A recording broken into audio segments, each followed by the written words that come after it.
প্রতি পূর্ণিমার মধ্যরাতে একবার আকাশের দিকে তাকাই। গৃহত্যাগী হওয়ার মতো জ্যোৎস্না কি উঠেছে?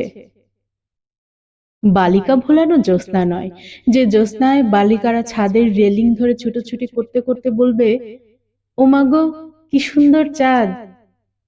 নবদম্পতির জ্যোৎস্নাও নয়, যে জ্যোৎস্না দেখে স্বামী গার্হ স্বরে স্ত্রীকে বলবেন, দেখো দেখো নিতু, চাঁদটা তোমার মুখের মতোই সুন্দর।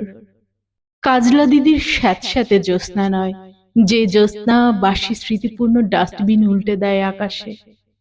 কবির জ্যোৎস্না নয়, যে জ্যোৎস্না দেখে কবি বলবেন, কি আশ্চর্য রূপার থালার মতো চাঁদ।